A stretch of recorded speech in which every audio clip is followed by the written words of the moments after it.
Jadi guyonan, cendak gurau itu nggak usah ngomong poligami, karena fitrahnya wanita itu nggak mau dipoligami. Bismillahirrahmanirrahim. Assalamualaikum. Ya, Waalaikumsalam. Iya, Ibu. Dari Ibu siapa dan di mana, Ibu? Ini saya Ana Mutia dari Bantul. Oh, Ibu dari Bantul ya. Silakan, Ibu. Iya, ya. Ini izin bertanya nih ya, bagaimana bila ada laki-laki yang dengan ringan membicarakan tentang masalah poligami terhadap istrinya, padahal hal tersebut bisa jadi membuat istrinya tersinggung dengan membicarakan tanpa dalil yang jelas atau sekedar bahan bercanda. Nah, itu aja sih pertanyaannya.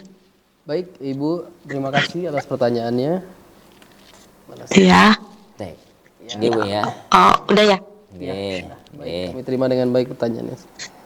Jadi pertama Ibu Ya. ya, harus dipahami, bisa ditutup Bu HP-nya. Pertama yang dipahami Bu nggih, bahwa poligami itu syariat agungnya Allah Subhanahu wa taala. Seperti nikah pertama itu syariat agung, maka nikah yang kedua, ketiga, keempat itu juga syariat agung. Jika dijalankan sesuai dengan tuntunan syariat. Kalau bahasa kita sekarang itu, jika dijalankan sesuai dengan SOP-nya syariat, gitu ya, SOP-nya syariat. Nah, bagi seorang laki-laki, maka lihatlah kondisi dirinya, dia itu terpenuhi syarat untuk poligami ataukah tidak. Gitu. Poligami itu syarat yang pertama, yakni punya kemampuan ba'ah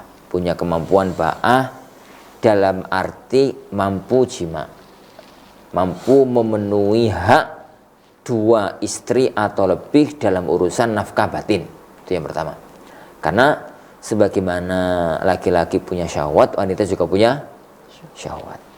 Itu yang pertama. Yang kedua adalah mampu nafkah zahir, karena seorang suami itu punya kewajiban untuk memberi nafkah, memberi nafkah. Dan kalau tidak memberi nafkah dan keluarganya itu sampai terlantar, maka itu dosa.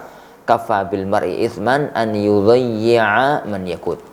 Jadi cukup orang itu dianggap pendosa apabila dia itu menelantarkan orang yang mestinya wajib untuk dia berikan kepadanya. Jadi untuk dia berikan nafkah kepadanya. Itu yang kedua. Yang ketiga, suami itu mampu bersikap adil secara zahir. Adil dalam hal nafkah, adil dalam hal mengumumkan bermalam, adil dalam hal ini, adil dalam hal itu, gitu ya. Adil di dalam itu. Itu yang ketiga. Yang keempat adalah dia itu seorang laki-laki yang mampu tegas, karena dia itu akan terombang-ambing oleh dua sisi, suami istri yang pertama, istri yang kedua, istri yang ketiga gitu. Maka dia harus mempunyai sifat hazm, orang yang tegar, orang yang tegas di dalam menghadapi keputusan apapun yang berkaitan dengan rumah tangganya. Dan dia berharap, memprediksi kuat, poligaminya itu akan menghasilkan tujuan nikah, sakinah, mawaddah, warahmah. Jadi nggak ngawur, tapi ada tahap-tahapannya, ada aturan-aturannya, ada langkahnya bagaimana yani agar mencapai hasil yang diinginkan. Itu yang pertama. Yang kedua, bagi wanita nasihat ana. Jadi bagi laki-laki ya, kalau memang memenuhi syarat monggo jalan. Kalau memang nggak memenuhi syarat, saya lihat perlu untuk disabarkan diri. Sudahlah, bahagiakan diri dengan satu istri, satu istri. Itu yang pertama. Yang kedua, adapun bagi seorang wanita, kalau memang melihat suaminya itu memang kepingin, kadang-kadang butuh kadang-kadang itu butuh kepada lebih daripada satu istri. Kemudian anti melihat sang suami itu finansial mampu, ini mampu, itu mampu, dan macam-macam. Sudahlah, izinkan daripada nanti suami anti termadaratkan. Dan itu adalah syariatnya Allah Subhanahu wa ta'ala. Syariatnya Allah Subhanahu wa ta'ala. Nah, itu dari sisi ini. Nah, setelah itu nasihat ana bagi para suami, ya, kalau antum itu memang butuh mau poligami, ya sudah, segera jalan. Bismillah, mohon taufik kepada Allah Subhanahu wa ta'ala. Yang ya nanti urusan istri sambil diomongi, sambil disikapi, sambil disabari, sambil dididik, di macam-macamnya, insya Allah bisa untuk diatasi. Tapi kalau memang yani keinginan ono, tapi ya Arab itu enggak, ekonominya satu aja berantakan, kemudian dia kok enggak bisa menjalankan kewajiban suami dalam nafkah batin lebih daripada satu orang istri, ini. Kalau memang kira-kira gak kepikiran poligami, ya wis lah, guyonan itu ora usah guyonan poligami. Jadi guyonan, cendak gurau itu nggak usah ngomong poligami, karena fitrahnya wanita itu nggak mau dipoligami.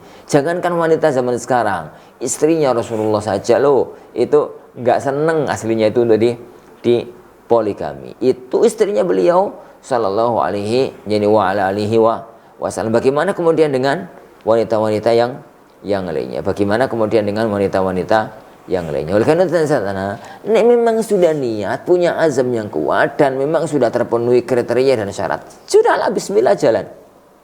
Ini. Tapi kalau memang enggak, ya wis lah, enggak usah guyonannya itu ke arah poligami. Ya guyonan opo lah, ikan tambak, kucing atau opo gitu. Jadi enggak usah. Itu karena itu akan menyakitkan. Untuk apa kemudian ngomong? Jadi setiap hari ngomong itu 3 kali. Ternyata sampai 3 tahun juga nikah. Itu memperburuk suasana untuk sesuatu yang gak ada manfaatnya, untuk sesuatu yang tidak ada manfaatnya. Carilah sesuatu. Bukankah Allah memerintahkan kepada kita untuk wa'ashiruhunna bil ma'ruf, dan sesuatu yang membuat kita hubungannya baik dengan istri itu adalah agar istri itu tidak tersakiti, tersudutkan, jadi susah, berat itu. Selalu ngomong semacam itu padahal juga gak akan terlaksana. Wallahu a'lam bishawab.